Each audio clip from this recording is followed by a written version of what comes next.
ওটাকে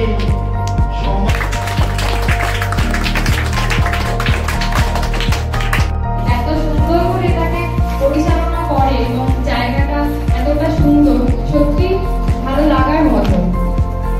একটা আঁকার স্কুল বা ছবি আঁকার জায়গা হয়তো এরকমই হওয়া উচিত। চারিদিকে একটা সবুজ ঘেরা পরিবেশের মাঝে ছোট্ট একটা রঙিন ঘর, আর তার মধ্যে রঙিন ছোট্ট ছোট্ট ফুলেরা যেন সুন্দর সুন্দর ছবি রোজ সৃষ্টি করছে। এভাবেই তোমরা ছবি আঁকো, ছবিতে থাকো, ছবি নিয়েই নতুন কিছু করার করবে এই আশা রাখি। তার সাথে তোমাদের হাত ধরেই বলা যেতে পারে সঞ্জীবের এই যে প্রচেষ্টা, এই সঞ্জীবন আর্ট স্কুল, এটা যেন আরো সুন্দর হয়ে ওঠে এই কামনাই করি। সবাই প্রত্যেকে আরো সুন্দর করে ছবি আঁকো, ছবির সঙ্গে থাকো, ছবি নিয়ে দেখো আরো নতুন কিছু করা যায় কিনা, নতুন ভাবে কিছু নিজেদের মতো করে কিছু তৈরি করা যায় কিনা। আসলে দেখো, ছবি তো এটাই হয় না যেটা আমরা যে সবসময় শিখে করছি, সেটা কিন্তু না। নিজের থেকে কিছু হয় কিনা, এটাই কিন্তু আসল ছবি। ছবি মানে তো তাই না, নিজের যেটা মনের ভাব সেটা যখন রক্ত দিয়ে প্রকাশ হয় তখনই একটা ছবির সৃষ্টি হয়। সেটা যা কিছু মাধ্যমেই হতে পারে না কেন, যদি আমি জল রঙে করি, মৌ রঙে করি, বা তোমাদের সঙ্গে কিছুক্ষণ আগেও গল্প করছিলাম যে অন্য মাধ্যমেও কিন্তু একটা ছবি সৃষ্টি করা যায়। তোমরা নিজেদের মতো করে আরো সুন্দর সুন্দর কিছু ছবি তৈরি করো। খুব ভালো থেকো প্রত্যেককে। আগামী নতুন বছরের জন্য আগাম শুভেচ্ছা। সবার নতুন বছর ভালো কাটুক। সবাইকে অনেকটা ভালোবাসা। এভাবেই সবকিছু নিয়ে ভালো থেকো। নমস্কার।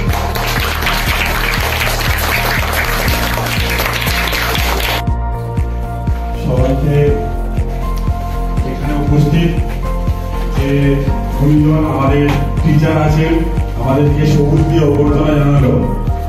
সবার শুরুতে এটা একটা খুবই সুন্দর প্রচেষ্টা।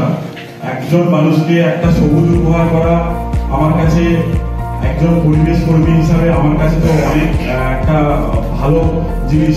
এর থেকে বড় উপহার আমার মনে হয় আজকের ডেটে আমাদের কাছে আর কিছু নেই। তো যাই হোক, আজকে যে অনুষ্ঠানে আমরা আসতে পেরেছি, সেই সঞ্জীব তার আহ্বানে আমরা এখানে এসেছি। এখানে এসে আমার একটা জিনিস প্রথমেই সব থেকে ঢোকার এন্ট্রান্স যে গেট, সেখান থেকে আমার ভালো লাগাটা শুরু।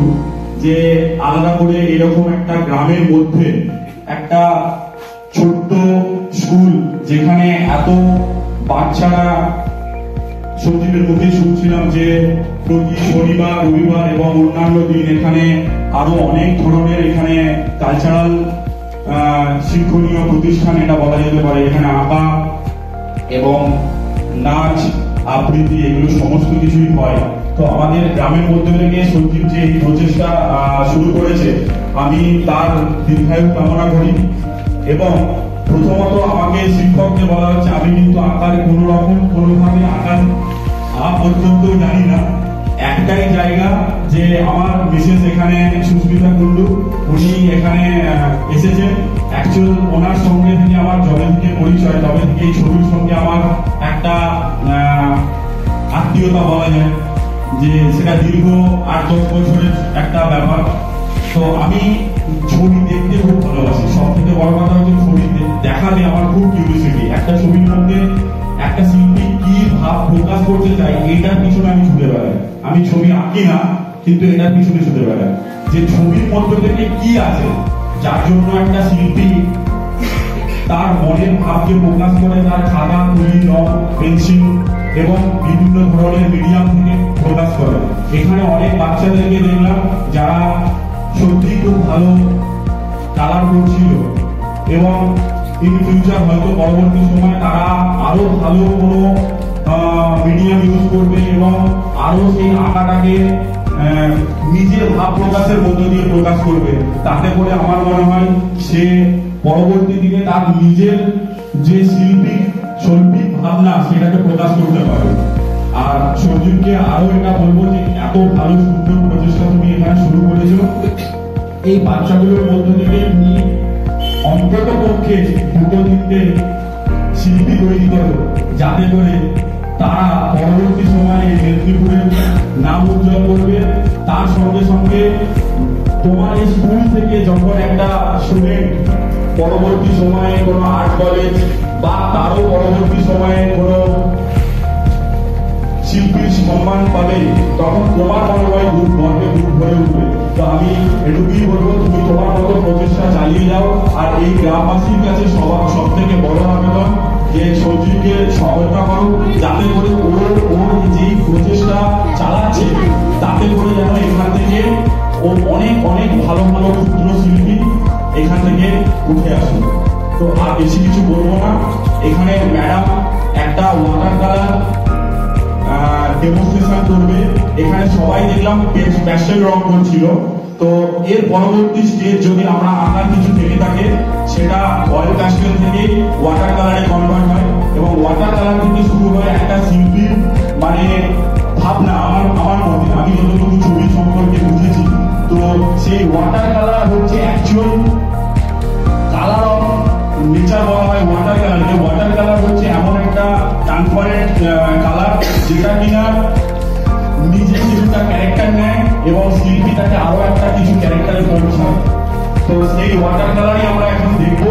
ম্যাডাম তোমাদের সামনে একটা ডেমনস্ট্রেশন করবে। ইন ফিউচার তোমরা পরবর্তী সময় ওয়াটার কালার করবে, তোমরা step wise madam water colour তোমাদেরকে দেখাচ্ছে, তোমরা মনোযোগ সহকারে দেখো। আমার মনে হয় তোমরা কিছুটা হলেও উপকৃত হইবে। এবং তার সঙ্গে সঙ্গে ম্যাডাম গ্রাম বাংলায় প্রচুর ঘুরে ঘুরে ওয়াটার কালার করে, স্টাডি করে। তোমরা এখানে যেহেতু গ্রামের মধ্যে আছো, তোমাদের সামনে অনেক ছবি আছে। আমি এখানে গেটের বাইরে যদি যাই, উল্টো দিকটা আমি দেখছিলাম ওখানে একটা ছবি অলরেডি রেডি করা আছে। সেটা আমার চোখে ছবি নামলো, বিকজ আমি সবসময় জায়গায় ছবি খুঁজে বেড়াই। ওখানে একটা তাল গাছের একটা ভাঁজ আছে, দেখো তোমরা ওয়াটার কালার বা কোনো অয়েল প্যাস্টেলের বইতে দেখবে যেখানে এইরকম ছবি অলরেডি ওখানে আঁকা আছে। তো তোমাদের চোখের সামনেই অনেক ছবি ভাসছে, শুধু তোমাদেরকে দেখে সেটাকে খাতার মধ্যে তুলতে হবে। তো ম্যাডামকে আমি রিকোয়েস্ট করবো যে একটা অসাধারণ ওয়াটার কালার গ্রামের দৃশ্য তুমি এঁকে সবাইকে ডেমনস্ট্রেট করো, যাতে করে ওরা উপকৃত হয়। আর সঞ্জীবকে অসংখ্য ধন্যবাদ এখানে আমাদেরকে আহ্বান জানানোর জন্য। আর এই স্কুলে যাতে করে আরো উন্নতি ঘটে, সেই জন্য সঞ্জীবের সঙ্গে আমার দু চারটে পরামর্শ থাকবে, সেটা আমি সঞ্জীবকে বলবো। এবং ইন ফিউচার আরো ভালো জায়গায় যাক এই স্কুল, আমি এই আবেদন রাখছি সবার কাছে। আর বাচ্চাদেরকে অসংখ্য ধন্যবাদ, তোমরা খুব ভালো